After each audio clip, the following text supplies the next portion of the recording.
Accessing peace. Existing without violence, with the ability to calmly resolve conflict. Downloading love. An overwhelming, deep, positive affection towards others. Activating liberty. Living your life as you see fit without infringing on the lives of others.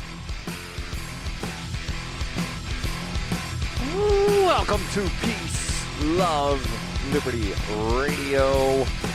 Online at fppradio.com. I am your host, Darryl W. Perry, the Liberty Penguin, the Wombat, the uncut cocaine of libertarianism, the friendliest anarchist you will ever meet. And I forget exactly what I was talking about one day last week. And I mentioned clickbait. And in amongst, I didn't mention quote-unquote fake news, but that's all sort of tied in with clickbait, right? And I know you've heard a lot about it to where during the entire presidential election cycle, or not the entire, but most of the presidential election cycle last year, there was this whole discussion of fake news and what is fake news and where is this line between fake news and satire. Right, like that's sort of the unspoken question, right? So where's the line between fake news and satire? Satire, and I'm not going to delve completely into that, but I'm segueing into something, so just bear with me. Now, it can be any kind of bear. It can be a black bear. It can be a koala bear. It could be, I even saw a picture of this little bear that somebody thought was a stray dog and they took to an animal shelter, and then, no, it's a bear. So like you could be a Yogi Bear, you could be a Fuzzy Bear, you could be a Fozzie Bear if you wanted to, but just bear with me for a moment. So where is this line between fake news and satire?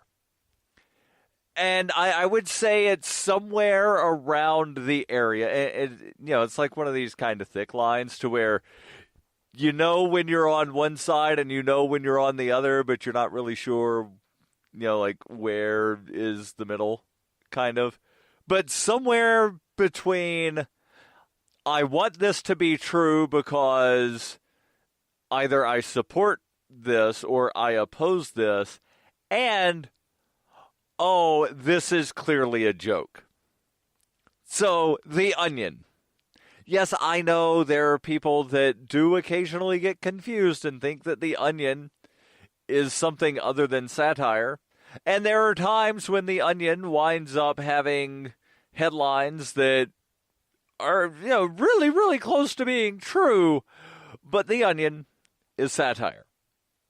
They admit, it's one of those things to where, you don't have to dig very deep to realize, oh, The Onion is satire. There's not a lot of layers that you've got to peel back. And yes, that was an onion pun, in case you missed it.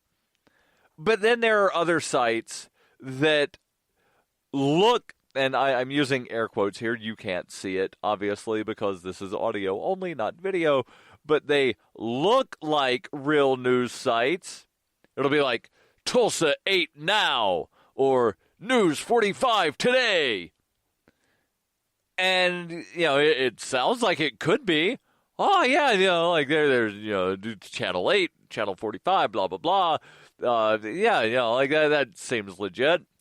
But yet, when you dig deep and you click on the About, either there's nothing on the About, there's no contact, or somewhere deep, deep down on an FAQ, it will say, everything here is made up. But people want to believe weird stuff. People want to believe that Donald Trump is actually a robot controlled by a tiny little green alien living in his head. Because it would just make so much sense, right? Like, Donald Trump does some weird stuff. And there are times where it's like this can't be real life. This cannot be an actual person doing this. It would make total sense that it's a robot being controlled by a little green alien living in his head. And that the weird comb over thing, yeah, that's the antenna that connects to the mothership. Like, people want to believe that, right? But it's not true. But, if it were posted on The Onion, everybody would be like, oh yeah, that's satire, ha, isn't that funny? But if it were posted on that News45Today.com website, people would be like, well, News45 Today says that it's true. News45 Today says that Donald Trump is a robot being controlled by a little green alien, and the weird comb-over swoopy hair thing connects to the mothership. It all makes sense now.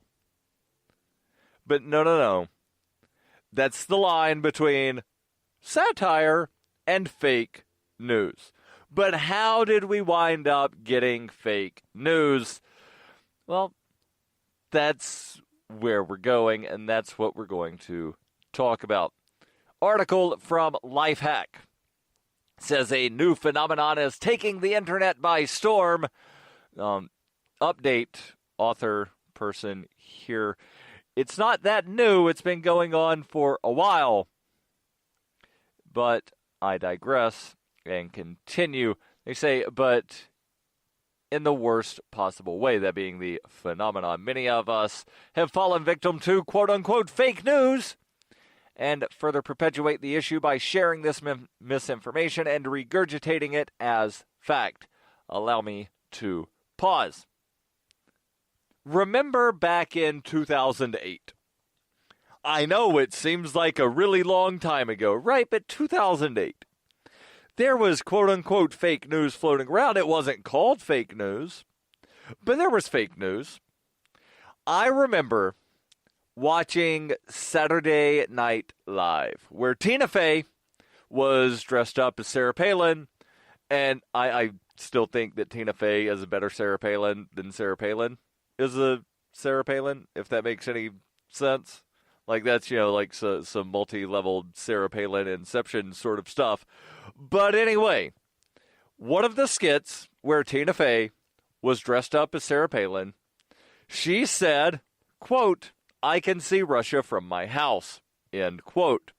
And there were people that thought it was actually Sarah Palin who said, I can see Russia from my house. Now, again, it wasn't called fake news because people realized, oh, this is Saturday Night Live, this is parody, ha, isn't it funny? But then idiots decided, oh, wait, things that Tina Fey says are things Sarah Palin actually said. No. Hashtag fake news. Stay tuned. There's more here on Peace, Love, Liberty Radio. Cell 411 is a free app for Android and iOS that replaces government-controlled 911. Cell 411 allows you to preset a group of friends or private organizations to show up in any emergency. Cell 411 is a nightmare for the state because it proves their so-called services aren't needed. Cell 411 has had thousands of installs, and of course it's covered by the BIPCOT no government license. Cell 411 because your friends won't shoot you when you're in trouble. Without the government, who would build the emergency services? You and Cell 411. Get it today at getcell411.com. That's getcell411.com.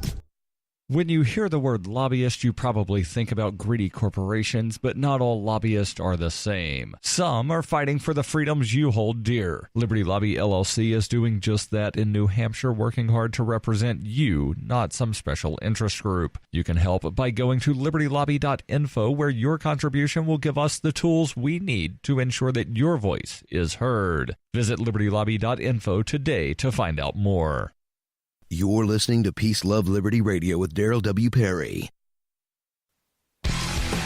Welcome back to Peace, Love, Liberty Radio, online at fppradio.com. Are you an advocate for free market money? Do you use Bitcoin as an alternative in this fiat-centric world? Then you need Spend-A-Bit in your arsenal. Spend-A-Bit is the search engine for things you can buy, you guessed it, with Bitcoin. Spend-A-Bit aggregates millions of products, over 3 million the last time I checked, from thousands of Bitcoin accepting merchants. Keep your money in the free economy. Spend-A-Bit. Use my affiliate link, spendabit.fppradio.com. And if you're a Bitcoin accepting merchant like I am, ask about their merchant suite to reach even more customers. spendabit.fppradio.com. That's spendabit.fppradio.com. And while we're talking about the Bitcoin, have you noticed that the fees are back to normal-ish, kind of, depending on what wallet you're using? Yeah, for a while. And now I'm just going to sort of, divert and talk about Bitcoin here for a minute. But I will get back to the fake news thing. I promise. This is not fake news. I will get back into the story about fake news. But you may have noticed that for several months, and probably closer to a year, the Bitcoin fees have been rising. Where originally, several years ago, you want to send a Bitcoin transaction, you could do it for no fee, you could do it for just a couple of pennies. And then the fees started going up and up and up and up and up to where the most recent large fee that I paid was $2.15 for a couple of transactions. Now, the average fees are still kind of high, but that's because not all of the wallets have updated their algorithm for determining what the fee is. I think some of the wallets are still using what the quote-unquote default average fee is, which is based on other people sending that higher fee. But then there are other wallets. Airbits is the one that I use primarily, where the fees, I sent a $1 transaction yesterday for 1 penny. Yeah, it's amazing. That's what Bitcoin is supposed to be, where you send transactions for just pennies. And yes, I know if you have enough pennies, then $2.57 is quote-unquote pennies, but that's not what I mean. It's supposed to be just a handful of cents, and it seems as though Bitcoin is getting back to that, and it's a wonderful, glorious day. So, back to the fake news story. The article, again, from Lifehack. The author continues, the news was once a trusted facet where we could inform ourselves of current events, but times have changed. With endless resources at our disposal, we are constantly confronted with news stories and the studies that lack fact-checking and credibility. While these news sources are certainly in the wrong, we as readers are contributing to the issue and making it worse.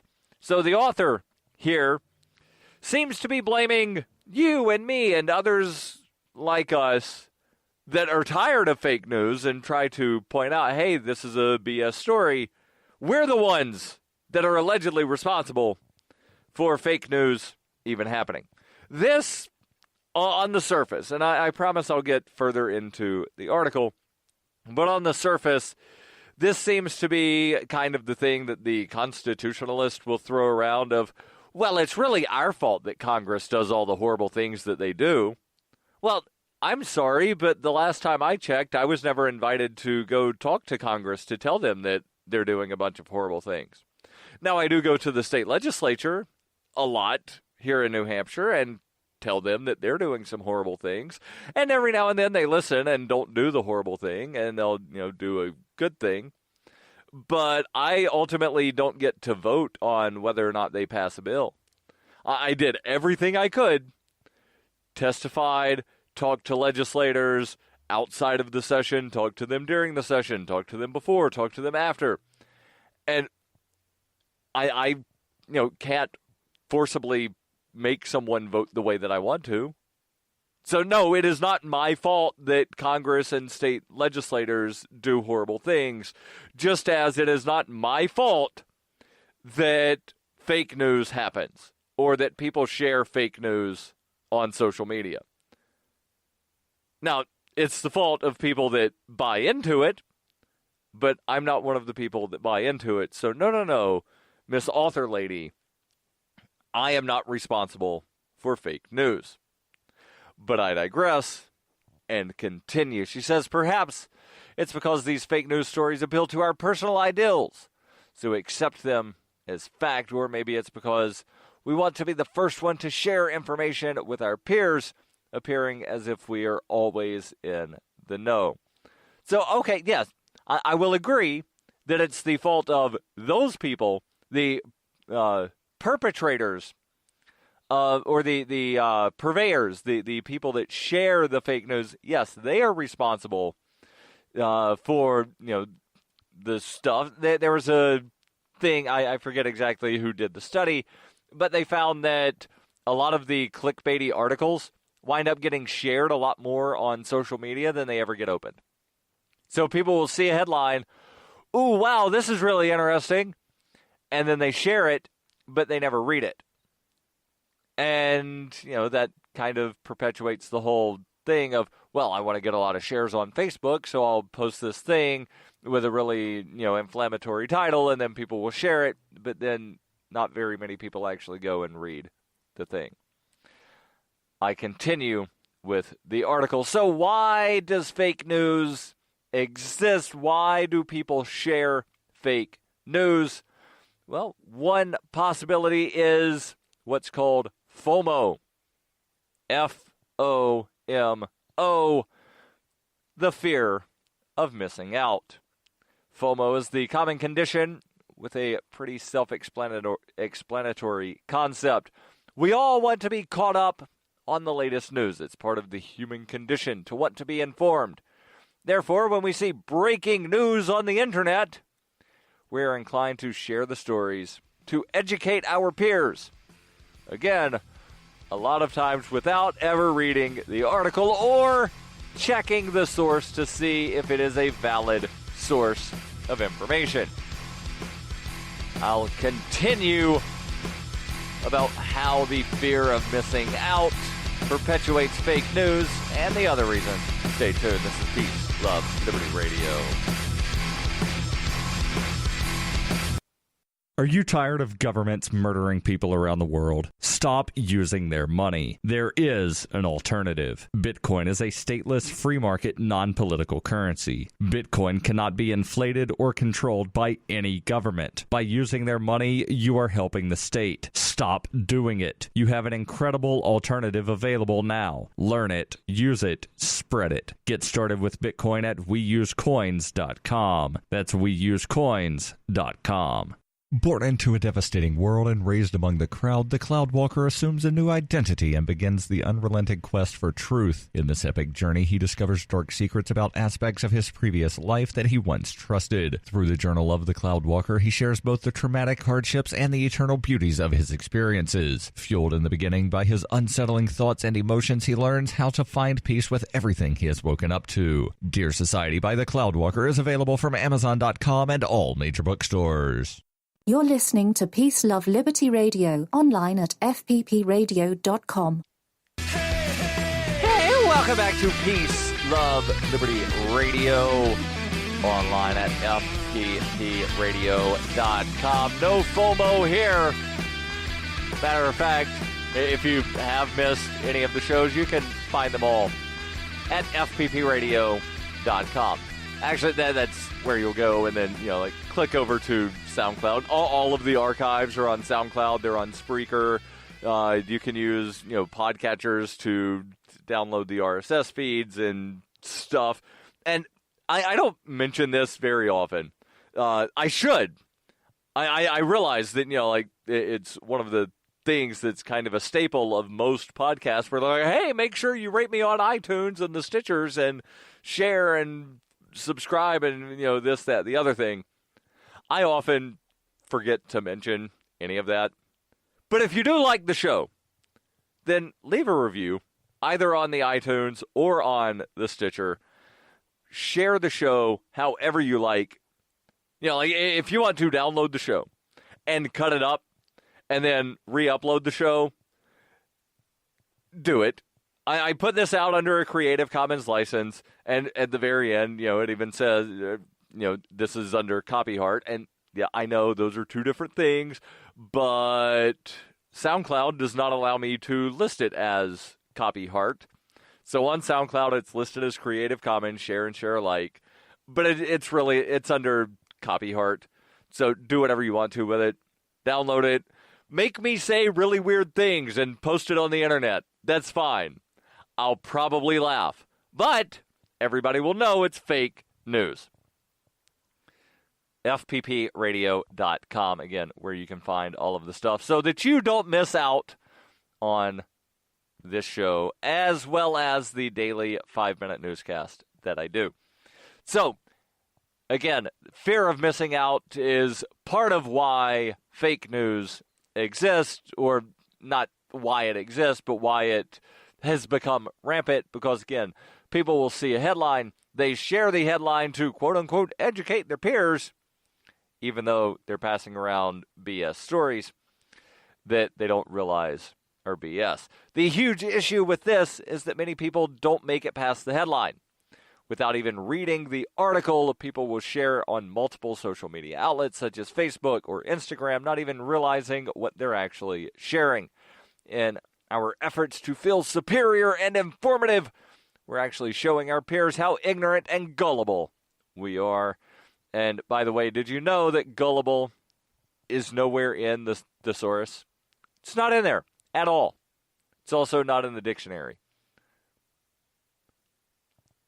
When we passively take in information, we blindly fall victim to bias. Yeah, that's right. Fake news has a lot to do with bias. And there's 3 different types. We'll get into it. Do you have a favorite go-to news source? Are you sure they're credible? Sometimes when we find a news outlet that appeals to our concerns and our deals, we passively take in the information and don't even think to challenge the quote-unquote facts. For example, individuals who consider themselves to be right-winged politically tend to gravitate towards Fox News and bash any news source that dares contradict any of their news stories. They have developed a bias and will reject any information that doesn't follow their agenda. Same thing goes for people that are on the other side that will not question anything put out by CNN or MSNBC. They're like, nope, they said it, so it must be exactly how it is. Well, no. A lot of times, the mainstream TV, and I'm specifying here mainstream TV news as completely distinct from print media.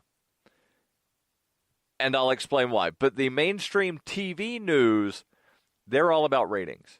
They want to get people to watch. They want to get people to listen. So what do? They appeal to certain demographics. And you can see this if you look at any of the viewer polls, and I've seen these where Fox and MSNBC will ask a very similar question and get drastically different answers, to where it's like, 90% of Fox viewers think one thing and 90% of MSNBC viewers think something else, but they both tout it as, look at how many people think blah, blah, blah. Well, no, you're just, pitching to a demographic here. But I digress. So why do I say that mainstream TV news, mainstream radio news are different from mainstream print news? And is there such a thing as mainstream print news? Well, I'll say yes, there is. But you've got things like the Associated Press that has been around for a really long time. You've got Reuters. You've got UPI, which is United Press International. These 3 have been around for an incredibly long time, and a lot of what they report on gets picked up by smaller newspapers.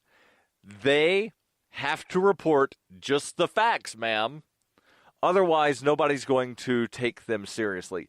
UPI, Reuters, and the Associated Press are not vying for your viewership. They are not vying for advertising dollars, because they get money based on the different affiliates that they have, to where some small town newspaper says, we need stuff to fill our newspaper. We will give AP X dollars per month, or what. There's a subscription model. So, they base their stuff on how many legitimate newspapers will carry them. Or, maybe it's not a legitimate newspaper, but for some reason they want to pay the AP or UPI or Reuters money. They have to report just the facts. When we come back, we'll talk about the biases associated with fake news here on Peace, Love, Liberty Radio. Are you sick of government lackeys who say you didn't build that? Are you tired of elitists who think you need a government permission slip for everything? Everything you do is an A to B conversation, and the government should see their way out of it. Create true free markets by adopting the BIPCOT No Government License. The BIPCOT No Gov license allows use or modification of any product, service, or software except by governments or government agents. Go to BIPCOT.org. That's Bravo, India, Papa, Charlie, Oscar, Tango.org. Bitcoin Not Bombs is a launching pad for nonprofits and social entrepreneurs into the financial freedom of the Bitcoin economy. Bitcoin Not Bombs offers premium publicity campaigns designed to facilitate an organization's adoption of Bitcoin as a payment system. Bitcoin Not Bombs is fully committed to being the hub of the nonprofit sector of the Bitcoin economy, maximizing the potential cross-promotion of all our clients and commercial partners. To learn more, visit bitcoinnotbombs.com. Hi, this is Roger Paxton from the Lava Flow Podcast, the Free Coast Freecast, and Pax Libertas Productions, and you're listening to Peace, Love, Liberty Radio with Darryl W. Perry. Welcome back to Peace, Love, Liberty Radio, online at fppradio.com. I promise I'll get into these 3 different biases that are associated with perpetrating fake news. And, of course, as always, the link to the article will be in the show notes because I have rambled and gone on so many different tangents that I will not be able to finish this article. But let's delve into the different biases associated with people that share fake news. 3 main types. The my side bias. That's the kind of bias that gets formed when you're in a collaborative group with strong ideals. You gravitate towards information that confirms your group's objective. This is also referred to as confirmation bias. So you believe that Barack Obama was born in Kenya and has no birth certificate, then anything you read that mentions that, even if there's no actual evidence to support that, you will believe and share. That's the my side bias. You think that Donald Trump's the greatest thing since sliced gravy? Then you'll read and share everything that says Donald Trump is the greatest thing since sliced gravy. If you think Barack Obama is the greatest thing ever, then you'll read and share stories that say Barack Obama is the greatest thing ever. If you believe neither of those things, congratulations, you're probably a libertarian, and you might wind up sharing things that say that Donald Trump's the devil and so is Barack Obama, even, again, if there's no actual evidence to support it. Then there is the authoritative bias, a logical reasoning fallacy where you refer to an authoritative source to either confirm or deny information. For example, Fox News says, CNN reported, MSNBC, well, you've got to look outside. Did anybody else report this? Is there only one source? Is there only a handful of sources? Is it only on today45now.com? Is it only on, like Tulsa News 8? Or are multiple people confirming this? Now, that's not to say that something can't have happened and only wound up, having like one person there to report on it. But, again, appealing to authority is a form of bias. And they actually list confirmation bias as separate from my side bias, but it's really the same thing. It blinds people from being objective to facts. We don't want to believe that we're wrong, so we dismiss information that contradicts our beliefs. Again, link will be in the show notes. Don't forget, every Friday, I answer your questions. Send those over using the web form ama.fppradio.com. The podcasts of FPP Radio are licensed under Copy Heart. We believe that copying is a form of flattery and do not abide by the copyright laws. Those laws serve to restrict the flow of ideas which no one can really own. Copying is an act of love. love is not subject to law. If you enjoy the show, consider joining the Fans program and get perks like ad-free versions of Peace, Love, Liberty Radio and FPP Radio News, and also get a copy of the monthly newspaper FPP News. To learn more or to join the Fans program, visit fans.fppradio.com.